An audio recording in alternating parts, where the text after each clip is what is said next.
Hi guys. Right, I just wanted to say how I feel as a British citizen with a government who is sending bombs and arms down to a country that we know is committed genocide. The frustration and the disbelief of it all, and honestly, I just can't bear it anymore. The war crimes that are going on, starvation is a deprivation, it's a war crime. The Israelis are starving Gaza to death. How do you say sorry to a child that's laying in a puddle of blood on a dirty hospital floor? Dirty because there's no sanitation, there's nothing there to be able to clean or medication to be able to use. How do you say sorry to the doctors and nurses who are giving their lives to save others? Because they're being targeted too.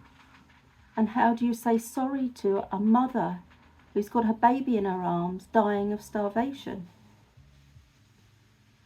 The Israeli regime is preventing basic food supplies from getting in, and it threatens the lives of over 700,000 citizens in northern Gaza.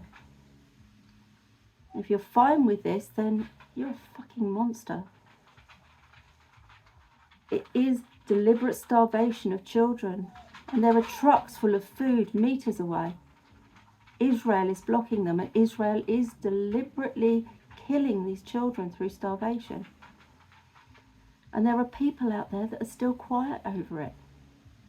It's upsetting that sometimes I put a video or a post on my Facebook and there's nobody's interested, which is why I'm spending more time on Twitter, or X as it's called now. As we know, there's good and bad in everything and in everyone, but everything that's going on in the world, where politicians are hiding things from us and even manipulating Parliament, even our view of the world and of good and bad is changing and is being hijacked. We know deep down inside that what we're witnessing isn't right, but when we see types of people being harmed whilst hearing words of justification in the news said by politicians and world leaders, many will just accept that. Now, historically, we know this has happened before, and yet we still don't learn. And many still side with what they're being told to think under the label of patriotism over what we see with our own eyes. Our minds have been hijacked, our emotions too. As a story doesn't fit with the reality, the whole thing can send a person into paranoia. When it becomes extreme, then it becomes dangerous.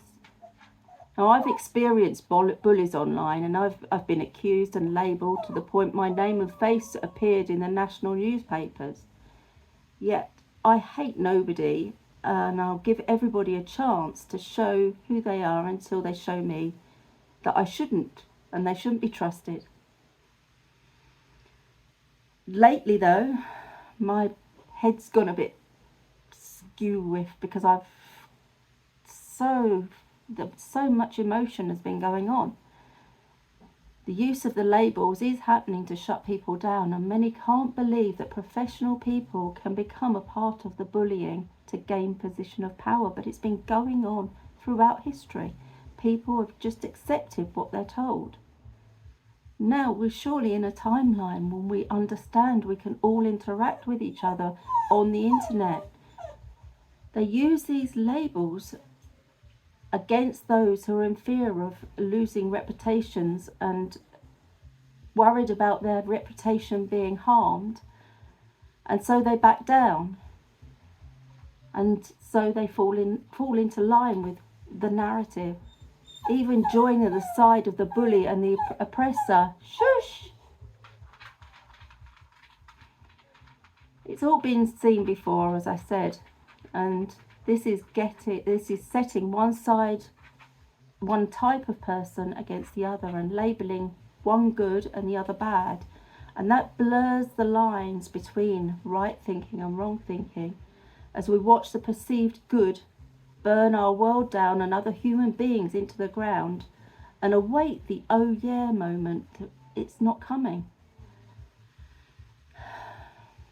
People are sitting at home watching their soaps to escape reality as the newsreaders teach them just one side of the facts.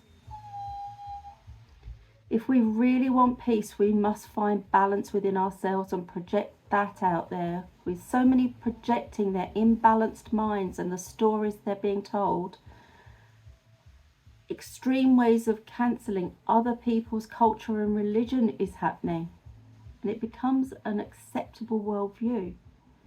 And we must find the time to keep going back and resetting our minds back to what we really know over what we're being told. We must find that time to meditate and find healing time so that we can get back to a neutral place and have a really good look at what we're seeing again. And you will find that it is absolutely shocking. You need to be looking without the blinkers on and with what these people are putting into your minds through the media. I've got the dog crying at me, so I need to go. But thank you for listening once again. You take care. Bye for now.